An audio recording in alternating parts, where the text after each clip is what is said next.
My name is Vic Walton III. I'm a 7-foot quarterback for the University of California, and playing football could cost me my life. Now, as crazy as that sounds, maybe even a little bit exaggerated, it couldn't be nothing further from the truth, but I suffer from a condition called gigantism. And just so I don't go into too much detail, all gigantism is the pituitary gland produces way too much growth hormone, and it can lead to so many different changes into the body. Crazy changes.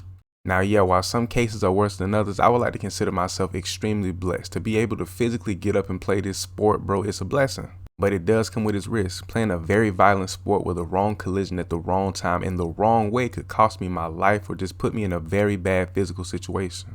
And with this being my first time playing organized football, let alone an organized sport ever in my life, I have yet to experience the worst that this game has to offer. And I know that sounds unbelievably crazy. This is my first time playing an organized sport, and I'm a starting quarterback at a Power 5 school. How is that even possible? And don't worry, in a minute I'll go into detail on how I made it here to Cal with zero history of playing any organized sports ever. My first collegiate game was a success. We got the win over Northwestern, and I played a pretty decent game. And after missing a few practices due to my health and some doctor's appointments, I got demoted back to the second string quarterback. And I can't say I didn't see it coming, but damn.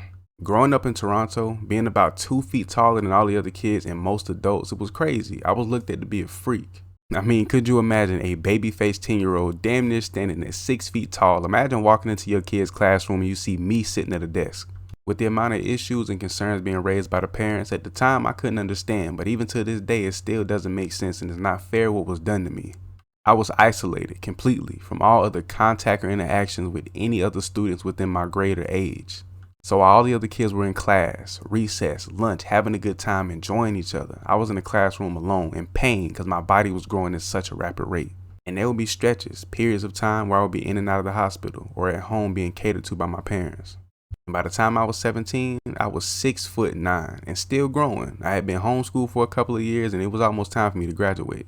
And at that time, while most 17, 18-year-olds would be preparing for prom or getting ready to make their college choice, I was talking to doctors, trying to figure out how long or short my life would be due to my condition. And at this point, I had no social life, no anything. Life was pretty much on a rinse and repeat cycle. Doctor's appointments, painkillers, the same old, same old. I'll go into detail on how I went from my miserable life to where I am now a little bit later, but I dominated in practice this week and I earned my starting role back. We got the number 3 ranked team in the country in Ohio State, and playing big in this game could really get my name on the map. Not only myself, but this team as well, but playing well individually will get some of the mud that's been smeared on my name off by these reporters and these analysts. It's kind of funny now looking back at it, but I read a report the other day. It said I'm a chest bump and a stumble away from being put into a full body cast. Just straight up disrespect. Now I know it's not ideal to be 7 foot weighing 200 pounds playing football, but I do a good job of staying out of harm's way and pretty much avoiding all big heavy contact. So far it's been a pretty slow first half against Ohio State, but here on 3rd and 8 I make a crucial mistake throwing this pick after we marched all the way down the field. It's 3rd quarter and Ohio State has taken the lead, and now we have to bite and chip our way back up the field to try to get into the end zone or at least score a field goal to put us within 1. And the best thing I can do right now is pick apart their defense. Their secondary is pretty much elite and their defensive front is very strong. Our run game has been non-existent, so we got to take what they give us. We got 4th quarter action, and now I have to step outside my comfort zone. They're not expecting me to run, so now I got to use my legs to get in the open space and make the big play. I'm putting myself at risk, but it's worth it for my guys. And right after my big run, we run the play action, and I find my boy Mavin Anderson wide open at the top of his route in the end zone for a touchdown to take the lead. And to no one's surprise, Ohio State went down the field and they answered with a touchdown. But to everyone's surprise, I take off with a run here on 3rd and 7. I dive into the end zone untouched to take the lead back.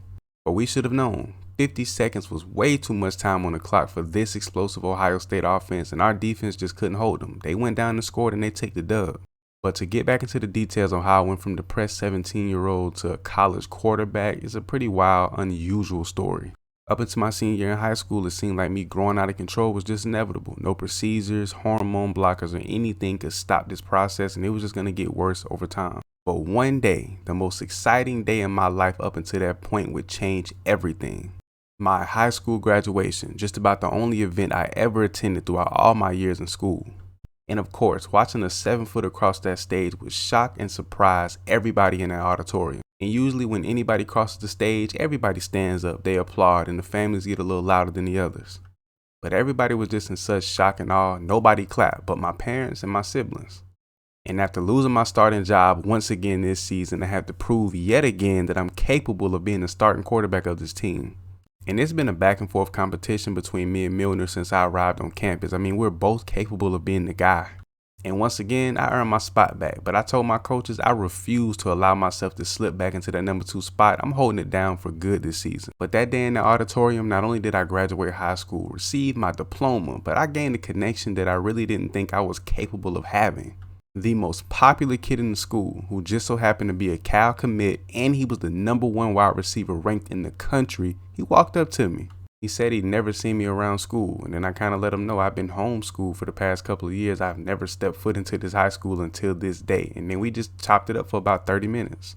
By the end of the conversation, I found myself invited to a workout, and up until this point, I knew nothing, zero about football, but I was excited and I wanted to see what it was all about. The next day had rolled around, and I had my dad drop me off. He sat out there to make sure I was good because I had never been around any friends or anyone outside the family, so he looked after me. And of course, with me being 7 feet tall, they wanted me to line up at receiver, and to say the absolute least, to save myself some embarrassment, I straight up embarrassed myself. And I'm a smart guy. I graduated with a 4.0 GPA, so my head is on straight. But when it came to running routes, getting in the stance, and just understanding the whole concept, I just couldn't figure it out. But then, after dropping my 4th or 5th pass after running a go route, they asked me to throw the ball back upfield. And I picked it up and I launched it. 40, 50 yards upfield, no problem. A wrist flick. Next thing you know, everybody's just staring at me. Jaws dropped. And I'm getting a little defensive, like, what's going on? I'm ready to pack up and tell my dad go start the truck.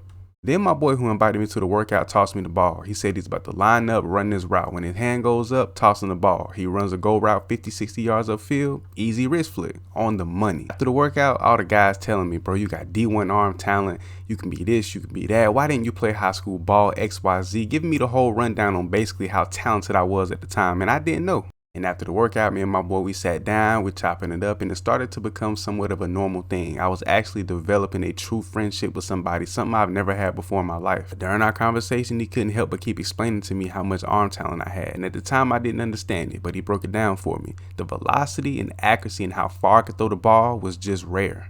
And just before we left the field, he told me that he would have some coaches and scouts coming through to look at some of his high school teammates to see if they could make the team or even get some scholarships, and he wanted me to come by. This was going down a week from that day, so from that point on, every single day, all night, I was watching straight NFL and college film on the best quarterbacks ever, trying to get the game down. I studied pretty much everything about the game, the terminology, the other positions, but I focused more so on the quarterback, throwing motions, footwork, everything, you name it. Now this didn't go without its pains. I was still going through the motions with my physical condition and just overall getting used to being so active like never before in my life.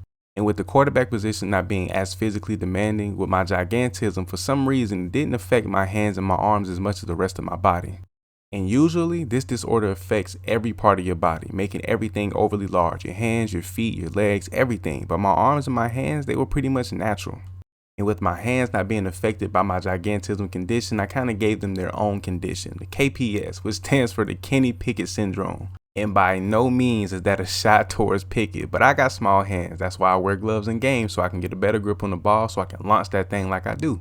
But yeah, the scouts came out, and let's just say I lit it up. I went crazy, launching the ball 40, 50, 60 yards downfield, throwing slants, curls, out routes on the money, just absolutely dotting things up.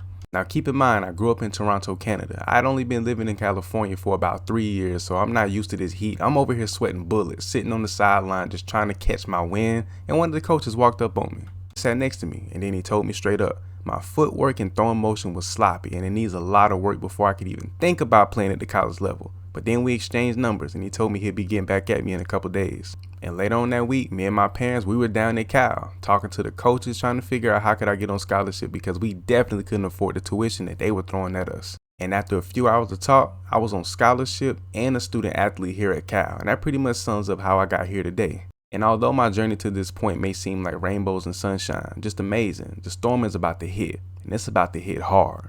So although it's expected for me to be in a lot of pain, especially with my condition and playing a very physical, violent sport, I was in more pain than I could bear. So I scheduled an appointment with my doctor to get some blood drawn to make sure everything was alright. And last night about 3 o'clock in the morning, he gave me a call, and what he said over the phone, I couldn't believe.